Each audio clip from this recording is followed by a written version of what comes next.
that's when my close-up bit is going to start.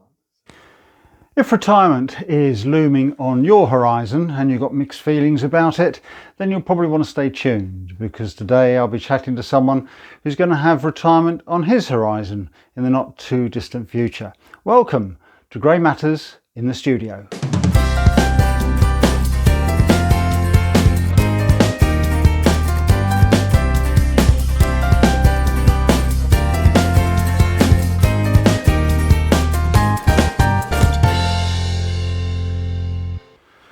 Hello and welcome to Grey Matters, the channel that promotes the fact that the older generation still matters and looks at issues that matter to the older generation. Don't forget please to like, subscribe and ring that bell down below if you want to stay in touch with future content from the channel. Now, I remember having mixed feelings about my own retirement, which was about 6 years ago. On one hand, I was excited, and on the other hand, I was worried about money. But in fact, I didn't need to worry, because I found, having retired, that I actually had money to put away into savings, something that I'd never been able to do before. I hadn't realised how much it actually cost to go to work. So it's good to get the views of other people who are facing retirement to see what their concerns are. And today I'm going to be chatting to Chris Hill. Chris has been in full-time employment since leaving school, so it would be understandable if he had a few concerns about retiring. But I think you'll be surprised by his outlook on it. And I'm delighted to welcome Chris to the studio today. Welcome. So, would I be right in saying that your outlook on retirement is fairly laid back? Yeah, so I haven't made any decisions. I'm just going to see what happens, really. I don't get my state pension until I'm 66, so that's 2.5 years away.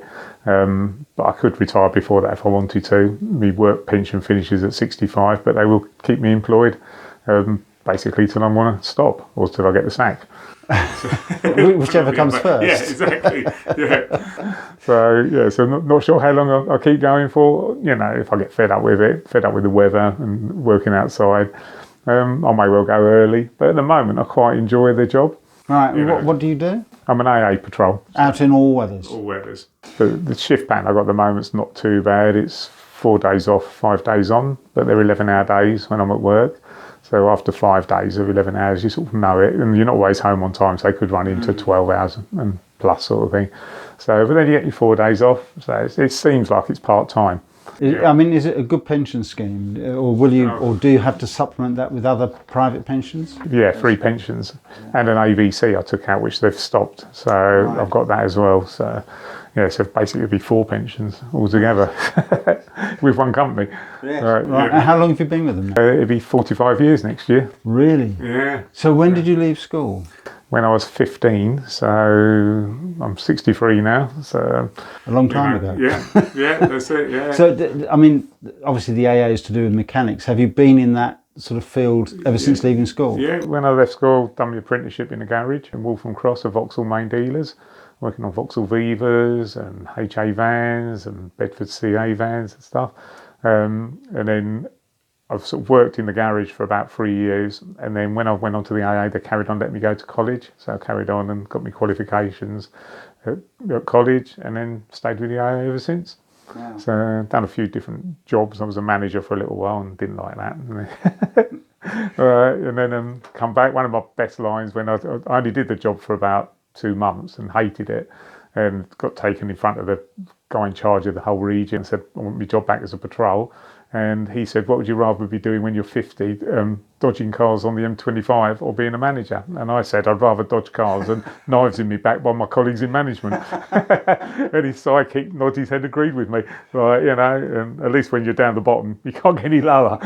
So, I suppose that's what yeah, all the managers now are gone. I've seen more managers than you care to imagine over the sort of 45 years. So, and patrols are still there. So, I think that was the right decision at the time.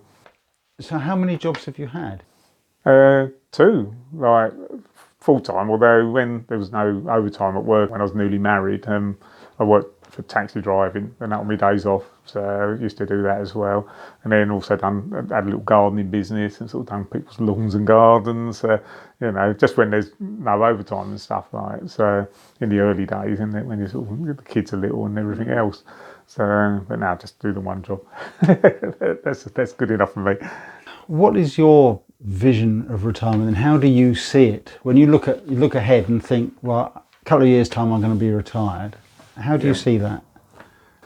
I haven't really thought about it because I'm quite happy doing what I'm doing, and at the moment, I mean, I do like to be active all the time. So, and because I'm waiting for this new hip at the moment, I could pay to have it done private, and I've had a quote of £14,000 to go private, to have it done.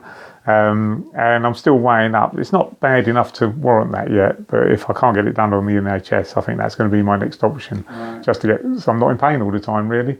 You know, not get back to doing things I like doing. So would you, having retired from being a patrol, would you carry on working, do you think, under your own steam, you know, as a self-employed mechanic? No, I don't like cars. Don't like people, don't like cars. Ideal for the job. Yeah, that's it, perfect patrol. No, I wouldn't do cars really, like, you know. It's a chore having to do your own car or your family's car and stuff like that. No, it's not a pleasure or anything, so, you know, I wouldn't do it. And you do need a lot of specialist equipment and stuff. So if you're going to buy the stuff, you've got to do enough work to warrant buying, you know, certain bits of equipment. So it wouldn't be worth me while doing it.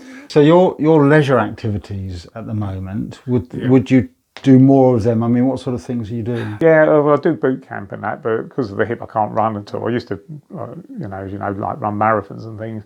Can't do that anymore. I do cycle sometimes, you know, weather permitting. I don't mind going out on the bike.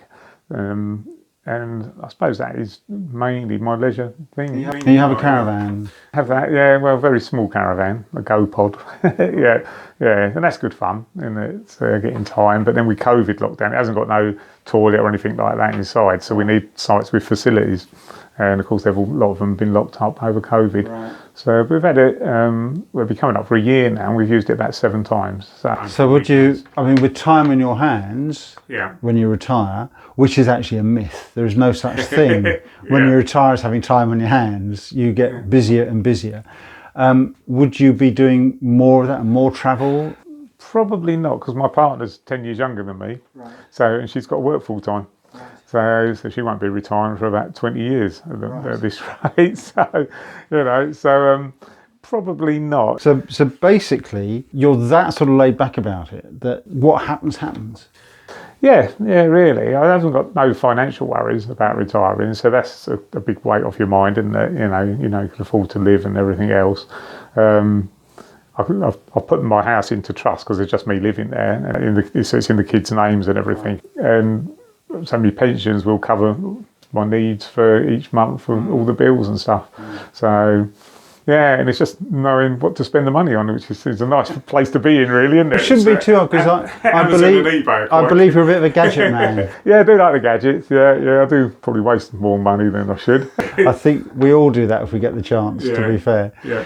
Chris, that's been great. Thank you very much for joining us on Grey Matters.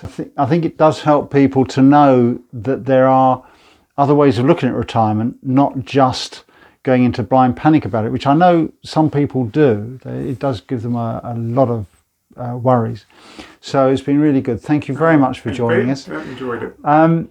Still to come on Grey Matters, Jess Mitchell and I will be looking at the lighter side of growing old. I know we've got plenty to say about that. I'll be looking at the basics of home security and dispelling some of the myths around house burglaries.